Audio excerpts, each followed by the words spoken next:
Nelson Mandela south Africa के former president और क्रांतिकारी ने अपनी सारी जिंदगी लोगों को इंस्पायर ही किया। 1948 में एक नियम निकला जिससे गोरे और काले लोगों को अलग अलग जगह और अलग अलग सुविधा बांटने का फैसला हुआ। ये एक अनफेयर प्रोसेस था। नेल्सन मंडेला ने ANC यानी कि अफ्रीकन नेशनल कांग्रेस को लीड किया, जिसके कारण वो इस रंग के भेदभाव को मिटाने के लिए लड़े। इस वजह से उनको लगभग अपनी जिंदगी के 28 साल जेल में बिताने पड़े। जेल में उन्होंने बहुत से कठिन वक्त देखे। पहले के 17 साल जब उन्होंने रॉबिन आइलैंड के जेल में बिताए तो ना उनको बेड मिला सोने को, ना साफ पानी मिला पीने को। साल में सिर्फ एक बार उनको किसी अपने से सिर्फ 30 मिनट के लिए मिलने का वक्त मिलता था और 6 महीने में एक बार लेटर लिखने का। इनका जन्म 18 जुलाई 1918 को हुआ और इनकी डेथ 5 दिसंबर 2013 में हुई। मंडेला साउथ अफ्रीका के फर्स्ट ब्लैक प्रेसिडेंट बने। उनकी पहली जॉब 1941 में लगी, जिसमें उन्होंने गोल्ड माइन में एक सिक्योरिटी गार्ड का काम किया। मंडेला भी गांधी जी के राह पर चलने वाले थे, जो अहिंसा से आजादी की तरफ बढ़ते रहे। ऐसा भी एक वक्त था जब दुनिया में कई जगह फैसिलिटीज और फ्रीडम रंग के आधार पर दी जाती थी। इस भेदभाव के समय में एक देश का नाम बहुत उभर के आया और वो था साउथ अफ्रीका।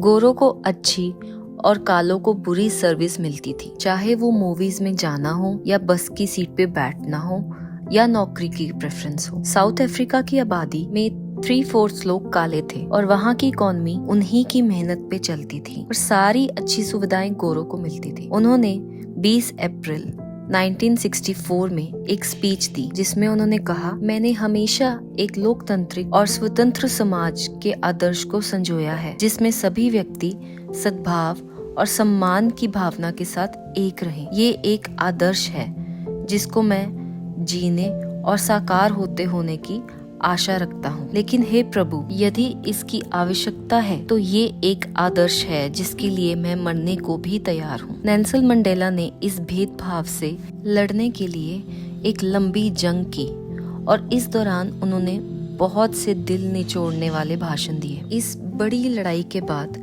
जब 300 साल का व्हाइट रूल खत्म हुआ, तब 10 मई 1994 को नेल्सन मंडेला जब पहली बार एक ब्लैक राष्ट्रपति बने तो उन्होंने अपनी स्पीच में कहा, माननीय महोदय, माननीय उच्च पद अधिकारी, उच्च मेहमान और मेरे प्यारे साथियों, आज हम सभी इकट्ठा हुए हैं और दुनिया के सभी देशों में खुशी का माहौल है और सभी हमारी इस नई आजादी का स्वागत कर रहे हैं। एक एक्स्ट्रा ऑर्डिनरी ह्यूमन डिजास्टर का अनुभव लंबे समय तक करने के बाद हम अब एक ऐसे समाज का निर्माण करने लगे हैं जिस पर पूरी मानव जाति को गर्व हो। साउथ अफ्रीका के रूप में हमारा दैनिक काम यही है कि हम वास्तविक साउथ अफ्रीकन संस्कृति को लोगों के सामने उजागर करें, ताकि मानवता को न्याय, शक्ति और महानता पर भरोसा हो और अपनी आशाओं को भी जीवन में पूरा कर सके। इन सब के लिए हम खुद के और दुनिया के लोगों के आभारी हैं, जो आज खासी तादाद में यहाँ मौजूद हैं। मेरे हमवतनों के लिए मुझे ये कहना है कि मुझे इसमें कोई परेशानी नहीं हो रही।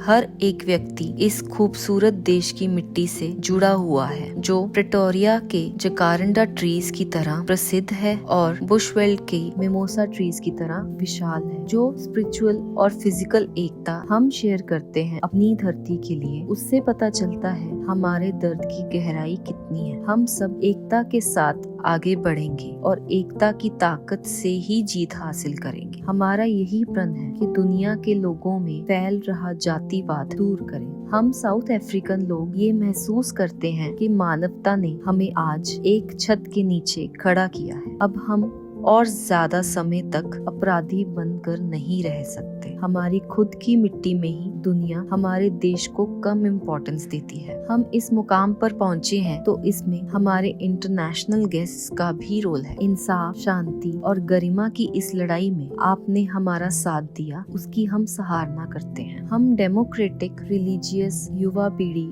औरतों और बाकी लीडर्स का अहम रोल निभाने की भी सराहना करते हैं। माननीय second deputy president FWD clerk जी का भी बहुत शुक्रिया अदा करते हैं। मैं सिक्योरिटी फोर्स को भी थैंक यू बोलना चाहूँगा, जिन्होंने मेरी और मेरे देश के लोगों की चुनाव में सुरक्षा की। जख्मों के भरने का टाइम आ गया है, भेदभाव की लकीरों को मिटाने का टाइम आ गया है। एक नया देश जिसमें जात पात, धर्म, जेंडर, अमीरी, गरीबी में भेदभाव ना हो, उसको बनाने का वक्त आ गया है। हम उस वक्त में प्रवेश कर चुके हैं जिसमें सब साउथ अफ्रीकन गोरे हों या काले आजादी से झूम सकेंगे और इकट्ठे प्यार और मोहब्बत से रहेंगे। हमें पता है कि ये आजादी का रास्ता आसान नहीं होगा। हमें पता है कि हम ये अकेले नहीं कर सकते। इसलिए हम देश के सभी लोगों को इकट्ठा कर इस देश का विकास करेंगे और एक बहुत ही सुंदर नई दुनिया बनाएंगे, जिसमें सभी के लिए न्याय हो, सभी के लिए अमन हो, सभी के लिए रोटी, कपड़ा और मकान हो, सभी को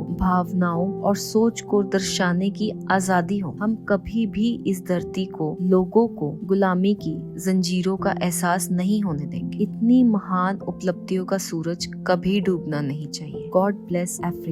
थैंक यू। नेल्सन मंडेला की इस स्पीच ने लोगों के दिल में घर कर दिया। अपनी जिंदगी में उन्होंने इतना संघर्ष किया जिसे हम और आप सोच भी नहीं सकते। उन्होंने अपनी जिंदगी की सच्चाई बहुत ही सरल शब्दों में बयां कर दी। उनका कहना था, जीत वो ही हासिल करता है जो हार नहीं मानता। मुझे मेरी कामयाबी से मत परखो, बल्कि मैं कितनी बार गिर के उठा हूँ उससे परखो। ये आपके हाथ में है। दुनिया को कैसे बेहतर बनाना है उन लोगों के लिए जो इस दुनिया में रहते हैं। गरीबी मिटाना कोई चैरिटी नहीं है, ये एक न्याय का एक्ट है। ऐसे ज्ञान के साथ नेल्सन मंडेला ने यही नहीं और भी बहुत सी अपनी टीचिंग्स शेयर करी इस दुनिया को, जिसके लिए हम हमेशा आभारी रहेंगे।